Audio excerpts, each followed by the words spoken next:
Seminar কাকতখন উপস্থাপন কৰিবলৈ ওলাইছোঁ। আমাৰ চেমিনাৰ কাকতখনৰ বিষয়বস্তু হৈছে পাঠ্যক্ৰমৰ ধাৰণা, প্ৰয়োজনীয়তা, ৰচনা নীতি, সহ-পাঠ্যক্ৰম কাৰ্যৱলী।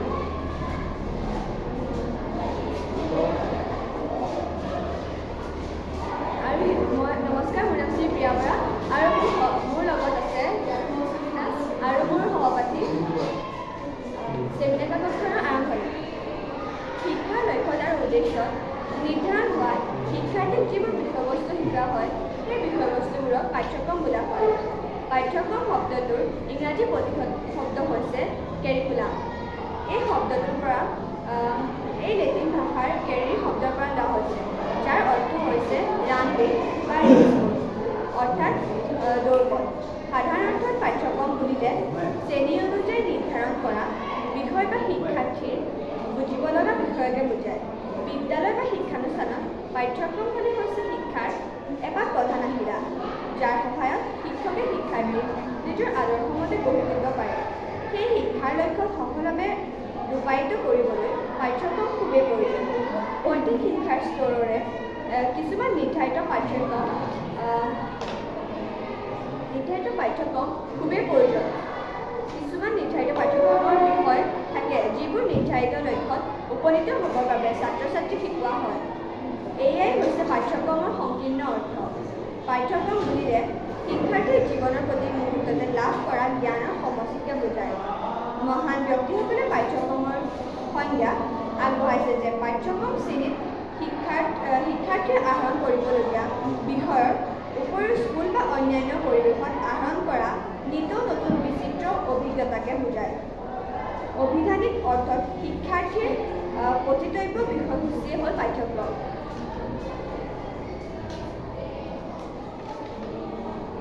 চেমিনাৰ কাকতৰ পদ্ধতি।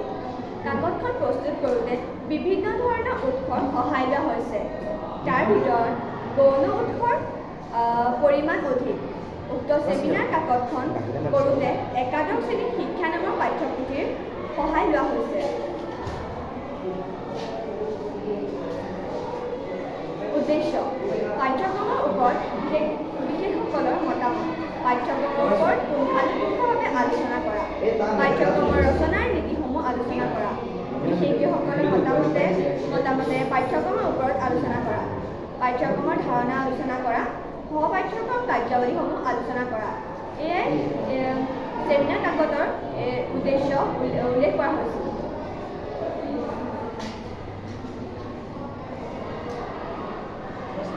এতিয়া আমি আলোচনা কৰিম পাঠ্যক্ৰমৰ ধাৰণাৰ বিষয়ে। পাঠ্যক্ৰম শব্দটো কাৰিকুলাম শব্দৰ পৰা লোৱা। কাৰিকুলাম শব্দ এই কাৰিকুলাম শব্দটোৰ মূল লেটিন ভাষাৰ কোৰিয়াৰ শব্দৰ পৰা লোৱা হৈছে, যাৰ অৰ্থ হৈছে দৌৰপথ অৰ্থাৎ দৌৰপথ। সেয়ে কোনো নিৰ্দিষ্ট লক্ষ্যত উপনীত হ'বৰ বাবে আমি অনুসৰণ কৰিবলগীয়া বিষয়বস্তুসমূহে হৈছে পাঠ্যক্ৰম।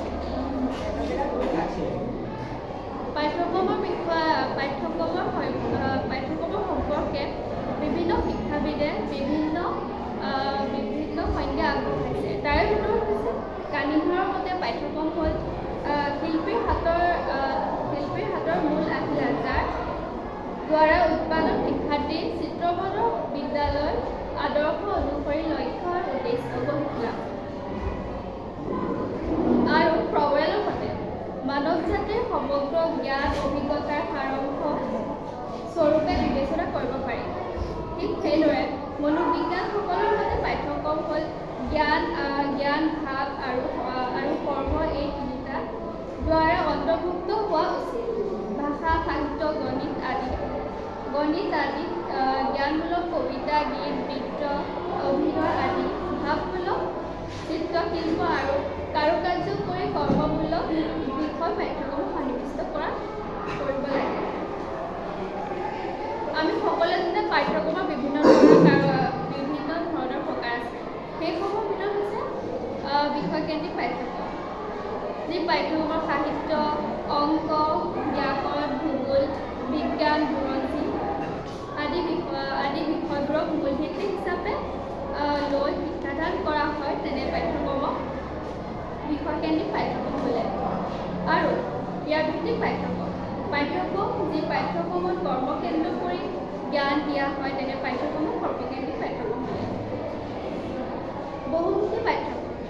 পাঠ্যক্ৰমত শিক্ষাৰ্থীৰ ভিন্নমুখী ৰুচি, অভিৰুচি আৰু প্ৰয়োজনীয়তাসমূহ পূৰণ কৰিবৰ বাবে বিভিন্ন বিষয়সমূহ সন্নিৱিষ্ট কৰা হয়। তেনে পাঠ্যক্ৰমক বহুমুখী পাঠ্যক্ৰম বোলে। স্থিতিশীল পাঠ্যক্ৰম পাঠ্যক্ৰমৰ মূল উদ্দেশ্য, বিষয়বস্তু বা কৰ্ম দীৰ্ঘদিন ধৰি সলনি বা পৰিৱৰ্তন নকৰাকৈ ৰখা পাঠ্যক্ৰমক স্থিতিশীল পাঠ্যক্ৰম বোলে। এতিয়া আমি পাঠ্যক্ৰমৰ ৰচনাৰ নীতিসমূহৰ বিষয়ে আলোচনা কৰিবলৈ ওলাইছোঁ। পাঠ্যক্ৰম এখন ৰচনা কৰোঁতে এখন দেশৰ সামাজিক, অৰ্থনৈতিক, ৰাজনৈতিক, সাংস্কৃতিক দিশৰ ওপৰত গুৰুত্ব দিব লাগে। প্ৰগতিশীল সমাজৰ লগত খাপ খোৱাকৈ শিক্ষাৰ্থীসকলক ভিন্ন ৰুচি, অভিৰুচি, আশা আকাংক্ষা আদিৰ ওপৰত গুৰুত্ব আৰোপ কৰিব লাগে। পাঠ্যক্ৰমৰ ৰচনাৰ মূলনীতিসমূহ বিষয়ে আমি এতিয়া আলোচনা কৰিম। দাৰ্শনিক নীতি পাঠ্যক্ৰমৰ দাৰ্শনিক ভিত্তিত প্ৰতিষ্ঠিত হ'ব লাগে, অৰ্থাৎ পাঠ্যক্ৰমৰ বাবে ব্যক্তিৰ সৰ্বাংগীন উন্নতি, সমাজৰ প্ৰয়োজন, ৰাষ্ট্ৰৰ উৎপাদন শক্তিৰ লগত সম্বন্ধ থকাকৈ ব্যাপক দৃষ্টিভংগী গ্ৰহণ কৰি পাঠ্যক্ৰম প্ৰস্তুত কৰিব লাগে। মনোবৈজ্ঞানিক নীতি পাঠ্যক্ৰম মনোবৈজ্ঞানিক সন্মত হোৱা উচিত, কিয়নো ব্যক্তিৰ দৈহিক, মানসিক অনুভূতি, শিক্ষাৰ্থীৰ ৰুচি, অভিৰুচি, প্ৰকৃতিৰ দক্ষতা, সামৰ্থ্য আদিৰ প্ৰতি দৃষ্টি ৰাখি পাঠ্যক্ৰম ৰচনা কৰিব লাগে।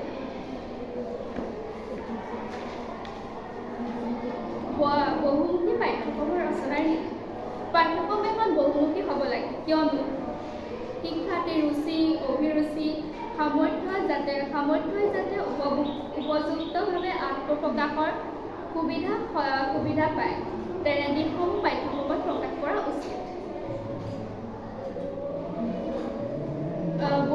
বৃত্তিমুখী পাঠ্যক্ৰম এখন বৃত্তিমুখী হোৱা উচিত, কিয়নো পাঠ্যক্ৰমত ভৱিষ্যতে কৰ্মস্থান লাভ কৰি সুন্দৰ জীৱন নিৰ্বাহৰ বাবে ব্যক্তিক সহায় কৰিব পৰাকৈ বৃত্তিমূলক শিল্পকলামূলক দিশো অন্তৰ্ভুক্ত কৰা দৰকাৰ। এতিয়া আমি পাঠ্যক্ৰমৰ প্ৰয়োজনীয়তাসমূহৰ বিষয়ে আমি আলোচনা কৰিবলৈ ওলাইছোঁ।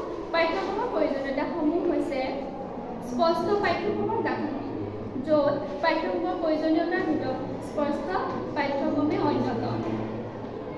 ইয়াৰ দ্বাৰা শিক্ষাৰ্থী আৰু শিক্ষক উভয়ৰে পাঠ্যক্ৰমৰ লক্ষ্য, উদ্দেশ্য, বিষয়বস্তু আৰু মূল্যায়ন পদ্ধতি আদি স্পষ্ট হৈ পৰে। ই পাঠদান আৰু শিক্ষণ প্ৰক্ৰিয়াক সুসংগঠিত কৰাত সহায় কৰে। পাঠদানৰ ফলপ্ৰসূতাৰ বাবে শিক্ষকসকলে এক নিৰ্দিষ্ট আৰু সুপৰিকল্পিত পাঠ্যক্ৰম অনুসৰণ কৰি পাঠদান কৰিলে অধিক ফলপ্ৰসূ হয়। শৈক্ষিক লক্ষ্যত উপনীত হ'ব বাবে প্ৰতিটো শৈক্ষিক কাৰ্যসূচীৰে কিছুমান নিৰ্দিষ্ট লক্ষ্য, উদ্দেশ্য থাকে। পাঠ্যক্ৰমে এই লক্ষ্যসমূহ নিৰ্ধাৰণ কৰে আৰু সেইবোৰত উপনীত হ'বলৈ প্ৰয়োজনীয় পথ প্ৰদৰ্শন কৰে। এতিয়া আমি সহপাঠ্যক্ৰমিক কাৰ্যাৱলীৰ বিষয়ে আলোচনা কৰিবলৈ লৈছোঁ।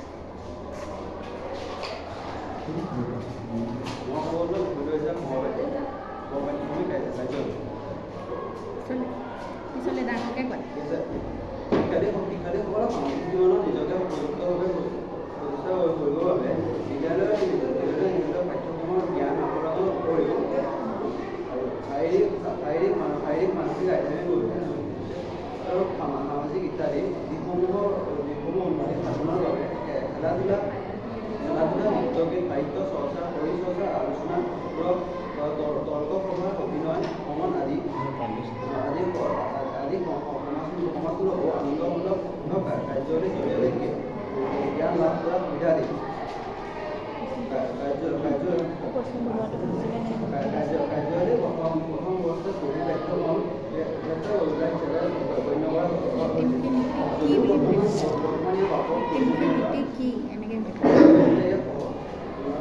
সাধাৰণতা আৰু মূল্য কৰি অপাঠ্যক্ৰমিক হিচাপে নামকৰণ কৰা হৈছে।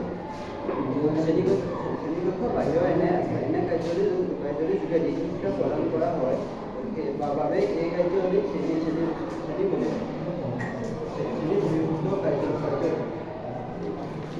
ক্লাছৰুম এক্টিভিটি নামেৰে জনা যায়।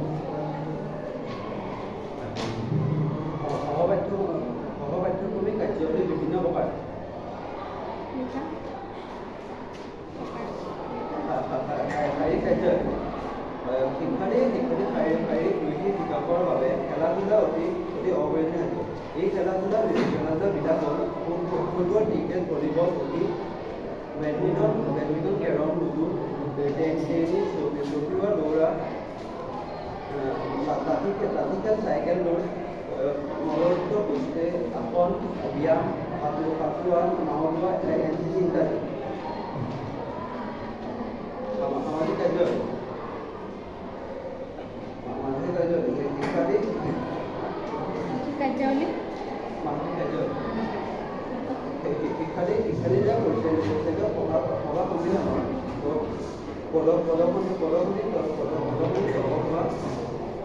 আলোচনা চক্ৰ, বক্তৃতা প্ৰতিযোগিতা, তৰ্ক প্ৰতিযোগিতা, কুইজ প্ৰতিযোগিতা, সাধু ৰচনা লিখা, সাহিত্য সভা, উৎসৱ পাৰ্বণ পতা, প্ৰাচীন পত্ৰিকা, বিদ্যালয়ৰ মুখপত্ৰ আদিৰ জৰিয়তে আত্মপ্ৰতিষ্ঠা কৰা সুবিধাও প্ৰেৰণা লাভ কৰে। সামাজিক কাৰ্য সমাজৰ কল্যাণমূলক কাৰ্যাৱলীৰ ভিতৰত বিদ্যালয়ৰ চৌহদত শ্ৰেণীকক্ষ পৰিষ্কাৰ নিৰীক্ষণ কৰি ৰখা, ৰক্তদান ৰোগী শুশ্ৰূষা কৰা, বৰ্জ্যগত শিক্ষা নিৰপেক্ষতা দূৰীকৰণ কাৰ্যসূচী গ্ৰহণ কৰা, ৰাস্তা ঘাট তৈয়াৰ কৰা, চাফ চিকুণ কৰি ৰখা, মহামাৰী আৰু বানপানীৰ সময়ত সেৱা সাহায্য আগবঢ়োৱা, পিছপৰা অঞ্চলৰ বিদ্যালয় উন্নতিৰ হকে কাম কৰা, গাঁও আৰু নগৰৰ জৰীপ চলোৱা, কেন্দ্ৰিক তথা ইত্যাদি প্ৰদান। এনে কামৰ অংশগ্ৰহণ কৰিলে শিক্ষাৰ্থী এজন দেশপ্ৰেম ত্যাগ মনোভাৱ বিকাশ সাধন কৰিব পাৰি। সাংস্কৃতিক কাৰ্য শিক্ষাৰ্থী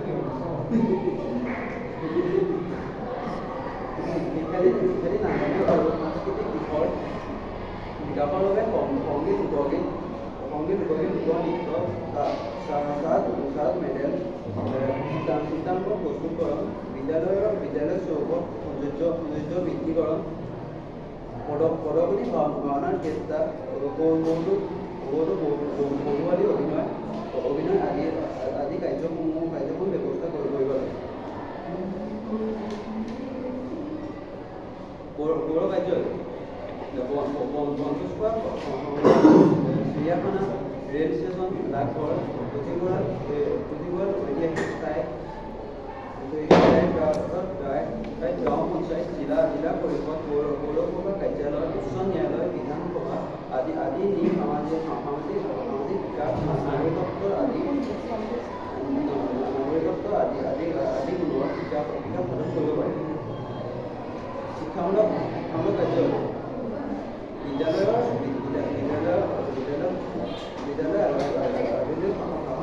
অংশগ্ৰহণ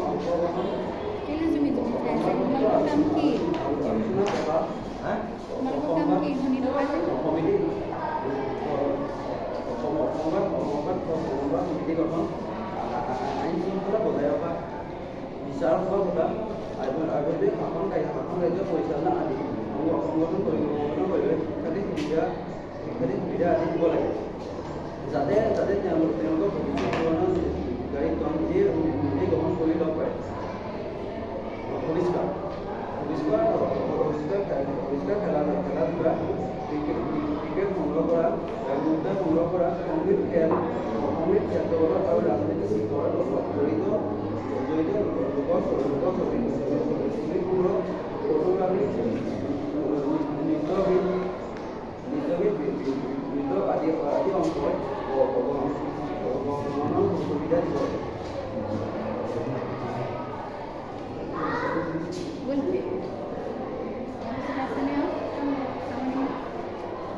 এতিয়া আমি আমাৰ চেমিনাৰ কাকতখনৰ সামৰণিতে আগবাঢ়িছোঁ। তাৰ আগতে আপোনালোকৰ যদি কিবা প্ৰশ্ন আছে তেন্তে আপোনালোকে সুধিব পাৰে। ঠিক আছে, পাঠ্যক্ৰমৰ প্ৰয়োজনটো কিয়? হয়, পাঠ্যক্ৰমৰ প্ৰয়োজন কাৰণ বিষয়সমূহত পাঠ্যপুথিসমূহত থকা অংক বিজ্ঞান সেইসমূহৰ বিষয়ৰ উপৰিও শিক্ষাৰ্থীসকলে খেলা ধূলা নৃত্য গীত সংগীত আদি সকলো বিষয় অধ্যয়ন কৰিব লাগে। ঠিক সেইদৰে শিক্ষাৰ্থীসকলে অধ্যয়ন কৰি বহুতো জ্ঞান অভিজ্ঞতা লাভ কৰিব পাৰে। সেইবাবে শিক্ষাৰ্থীসকলে পাঠ্যক্ৰম অধ্যয়ন কৰাটো প্ৰয়োজন। পাঠ্যক্ৰম অধ্যয়ন কৰাটো প্ৰয়োজন হয়। সি সুধিছে পাঠ্যক্ৰমৰ প্ৰয়োজনীয়তা কেলে? পাঠ্যক্ৰমত বিভিন্ন ধৰণৰ বিষয় গীত সংগীত সকলোবোৰ আদিৰ বিষয়ে তাত উল্লেখ থাকে। সেইবাবে পাঠ্যক্ৰম অতি প্ৰয়োজনীয়। কি লিখিছা পাঠ্যক্ৰমৰ প্ৰয়োজনীয়তা? শিক্ষাৰ্থীসকলক সামাজিক জীৱনত নিজকে উপযুক্তভাৱে পাঠ্যক্ৰমৰ প্ৰয়োজনীয়তা কেলে? লক্ষ্যত তেওঁলোকে উপনীত হ'ব পাৰে। শিক্ষণীয় লক্ষ্যত উপনীত হ'ব লাগে, সেইটোৱেই পইণ্টৰ। বুজিলা? পাঠ্যক্ৰমখন পঢ়িলা, তাৰ ফলত জ্ঞান পালা, ধৰা নৃত্য গীত শিকিলা, সেইখিনি পাঠ্যক্ৰমৰ জৰিয়তেহে শিকিলা। কিন্তু মেইনলি আমাক পাঠ্যক্ৰমখন কেলে লাগে? আমাৰ শিক্ষণীয় যিখিনি বিষয় আছে 12ৰ এতিয়া তোমালোকৰ 11ৰ যিখিনি শিক্ষাৰ লক্ষ্য আছিলে সেইখিনিত উপনীত হ'বলৈ আমাক পাঠ্যক্ৰম এখনৰ প্ৰয়োজন, হয়নে নহয়? বিষয়বস্তু জ্ঞান লাভ কৰিবলৈ আমাক পাঠ্যক্ৰমৰ প্ৰয়োজন হ'ব। সেইখিনি কথাই অন্তৰ্ভুক্তি কৰিব। হ'ল? নেক্সট। পাঠ্যক্ৰম কেইপ্ৰকাৰ আৰু কি? 7 প্ৰকাৰ। কি আছিলে? ডাঙৰকৈ কোৱা। পাঠ্যক্ৰমৰ প্ৰকাৰ হৈছে বিভিন্ন ধৰণৰ প্ৰকাৰ। তাৰ ভিতৰত হৈছে বিষয়কেন্দ্ৰিক পাঠ্যক্ৰম, ক্ৰিয়াভিত্তিক পাঠ্যক্ৰম, অভিজ্ঞতা ভিত্তিক পাঠ্যক্ৰম, অবিচ্ছিন্ন ভিত্তিক পাঠ্যক্ৰম, জীৱনকেন্দ্ৰিক পাঠ্যক্ৰম, বহুমুখী পাঠ্যক্ৰম, স্থিতিশীল পাঠ্যক্ৰম আদিয়ে উল্লেখ থাকে। নেক্সট। পাঠ্যক্ৰমৰ ৰচনানৈতিক বৃত্তিমুখী নীতি কি?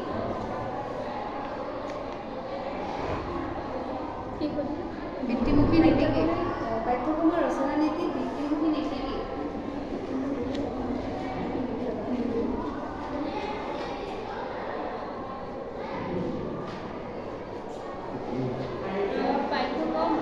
পাঠ্যক্ৰমত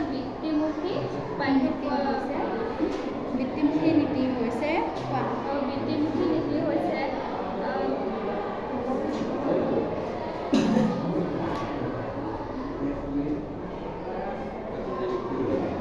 যাতে ভৱিষ্যতে নিজৰ বেলেগ কথা পাতিছে, এতিয়া মই তোমাক ভালদৰে দিব বৃত্তিমুখী পাৰে, নীতি।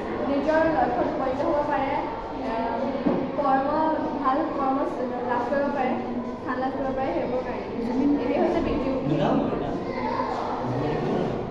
মিলোৱা, কিন্তু জুবিনো কেলৈ থাকিব লাগে? আনচাৰবোৰ শুনা আকৌ। ৰ'বা এক ছেকেণ্ড। বৃত্তিমুখী নীতি কি বুলি ক'লে কোৱাচোন তোমালোক দুটাই? ক'লে সিহঁতি এইমাত্ৰ কৈ গ'ল। সেইটো কেলৈ চাব লাগে? বৃত্তিমুখী নীতি কি ইহঁতি নুশুনিলে? আকৌ কোৱা। যাতে ভৱিষ্যতে এজন মানুহে স্থান লাভ কৰিব পাৰে, ভালদৰে ভৱিষ্যতে সুন্দৰকৈ নিজৰ জীৱন নিৰ্বাহ কৰিব পাৰে। তাৰ কাৰণে কি কৰে? পাঠ্যক্ৰমৰ সেই নীতিটোত কি কৰে? বিভিন্ন ধৰণৰ বৃত্তিমুখী দিশসমূহ অন্তৰ্ভুক্ত কৰে, হয়নে? সেইটোৱে বৃত্তিমুখী দিশ, যাতে তেওঁলোকে হাতে কামে কৰি পেলাই যিকোনো এটা বৃত্তিত নিজকে নিয়োজিত কৰিব পাৰে। তেনেকুৱা ধৰণে আমাৰ পাঠ্যক্ৰমবিলাক প্ৰস্তুত কৰিব লাগে, হয়নে? নেক্সট। সহপাঠ্যক্ৰমৰ কাৰ্যাৱলী কেইপ্ৰকাৰ আৰু কি?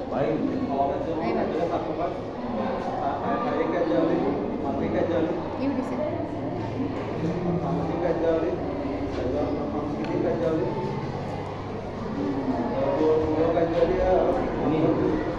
কি কাৰ্যাৱলী? পৌৰ কাৰ্যাৱলীটো মোক বুজাই দিয়াচোন। পৌৰ কাৰ্যাৱলীটো বুজাই দিয়া।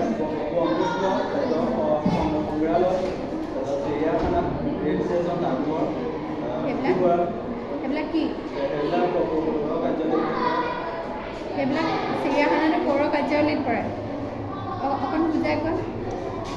কি বুলি লিখিছা? বহলাই কি বুলি লিখিছা? ইলাবৰেট কৰিছা নহয়? পৌৰ কাৰ্যাৱলীটো কি বুলি কৈছা? সংগ্ৰহালয় কি কৰা? সেইবিলাক চাবলৈ যোৱা?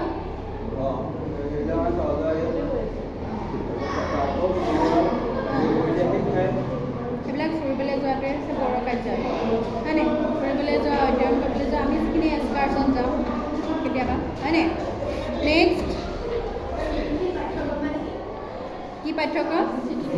স্থিতিশীল।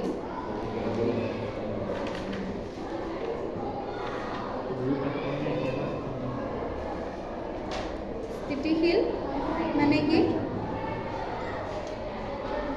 লগতে গতিশীলটো কৈ দিবাচোন। স্থিতিশীল আৰু গতিশীল দুইটাৰ বিপৰীত। পাঠ্যক্ৰমৰ মূল উদ্দেশ্য, বিষয়বস্তু বা কাৰ্য দীৰ্ঘদিন ধৰি সাল সলনি নকৰাকৈ পৰিৱৰ্তন নকৰাকৈ ৰখা পাঠ্যক্ৰমকে স্থিতিশীল পাঠ্যক্ৰম বোলে। আৰু গতিশীলটো কি? নোচোৱাকৈ কোৱা।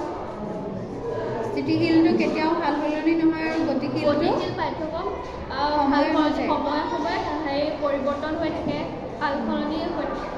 সমাজ আৰু সময়ৰ পৰিৱৰ্তনৰ লগত ভিত্তি কৰি গতিশীল পাঠ্যক্ৰমবিলাক সময়ে সময়ে সলনি হৈ থাকে।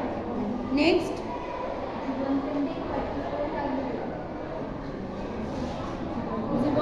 পাঠ্যক্ৰম। যি পাঠ্যক্ৰমত শিক্ষাৰ্থীৰ জীৱন প্ৰক্ৰিয়া আৰু জীৱন পদ্ধতিৰ ওপৰত গুৰুত্ব দি ব্যক্তি জীৱনৰ মাধ্যমেৰে শিক্ষাক জীৱন ধৰ্ম কৰি তোলাৰ প্ৰয়াস কৰা হয়, তেনে পাঠ্যক্ৰমক জীৱনকেন্দ্ৰিক পাঠ্যক্ৰম বোলে। চানে বুজাই দিয়াচোন জীৱনকেন্দ্ৰিক পাঠ্যক্ৰমটো। বুজাই দিয়া জীৱনকেন্দ্ৰিক পাঠ্যক্ৰম কি? মানে জীৱনৰ উন্নতি হ'ব নহয়। মানে চানে অলপ বুজি পোৱা নাই, আকৌ বুজাই দিয়া নাজানো।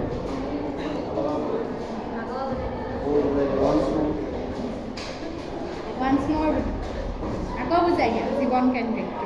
জীৱনকেন্দ্ৰিক পাঠ্যক্ৰম। যি পাঠ্যক্ৰমত শিক্ষাৰ্থীৰ জীৱন প্ৰক্ৰিয়া আৰু জীৱন পদ্ধতিৰ ওপৰত গুৰুত্ব দি ব্যক্তি জীৱনৰ বাবে আৰু ব্যক্তি জীৱনৰ মাধ্যমেৰে শিক্ষাক জীৱন ধৰ্ম কৰি তোলাৰ প্ৰয়াস কৰা হয়, তেনে পাঠ্যক্ৰমক জীৱনকেন্দ্ৰিক পাঠ্যক্ৰম বোলে। কি ক'লে বাৰু? এতিয়া সহজকৈ কৈ দিয়াচোন। বিভিন্নজন আমাৰ মহান ব্যক্তি আছে হয়নে? আমাৰ পাঠ্যক্ৰমবিলাকত সেই মহান ব্যক্তিসকলৰ ধাৰণা দি তেওঁলোকৰ আদৰ্শেৰে তোমালোকক চলিবলৈ শিকায়। মানে পাঠ্যক্ৰমখন মানুহৰ জীৱনৰ লগত মিলা কৰি দিয়ে, বুজিলা? তেওঁলোকৰ আদৰ্শেৰে আমাক অনুপ্ৰাণিত কৰে আৰু সেই আদৰ্শেৰে আমাক আগবাঢ়ি যাবলৈ উৎসাহিত কৰে। সেইটোৱে জীৱনধৰ্মী পাঠ্যক্ৰম, বুজিলা? নেক্সট বহা। কেৰিৰি শব্দৰ পৰা উৎপত্তি হৈছে। কাৰিৰী তাৰ অৰ্থটো কি? তাৰ হৈছে ৰানৱে অৰ্থাৎ দৌৰ। হ'ল। এতিয়া পাঠ্যক্ৰমৰ অকণমান ধাৰণাটো দি দিয়াচোন। পাঠ্যক্ৰম মানে কি সেইখিনি কোৱা। পাঠ্যক্ৰম হৈছে কোনো এজন ব্যক্তিয়ে নিৰ্দিষ্ট লক্ষ্যত উপনীত হ'বৰ বাবে যি বিষয়বস্তু উপনীত হ'বৰ বাবে অধ্যয়ন কৰিবলগীয়া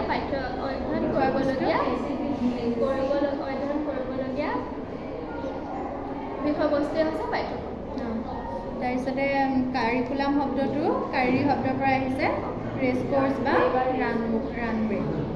হৈ যাব। আৰু কিবা প্ৰব্লেম আছে নি? নাই নহয়?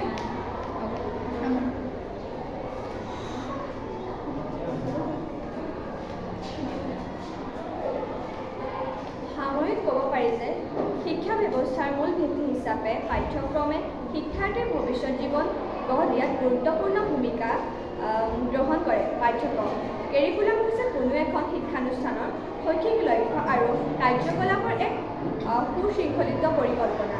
ই কেৱল পাঠ্যপুথিৰ ভিতৰতে সীমাবদ্ধ নহয়, বৰঞ্চ ইয়াৰ ভিতৰত সহ-পাঠ্যক্ৰমিক কাৰ্যসূচী, মূল্যায়ন পদ্ধতি, শিক্ষণ সামগ্ৰী আৰু শিক্ষক-শিক্ষাৰ্থীৰ পাৰস্পৰিক ক্ৰিয়াকলাপো অন্তৰ্ভুক্ত থাকে।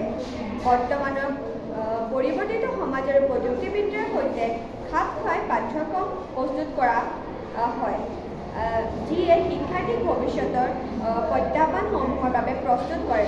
ইয়াৰ মূল লক্ষ্য হ'ল শিক্ষণ প্ৰক্ৰিয়াত অৰ্থপূৰ্ণ আৰু ফলপ্ৰসূ কৰি তোলা। আজি আমাৰ চেমিনাৰ কাকতখন উপস্থাপন কৰাত ইমানেই সামৰণি পৰিল। তাত যদি আমাৰ কিবা ভুল ভ্ৰান্তি হ'ল তেন্তে আমাৰ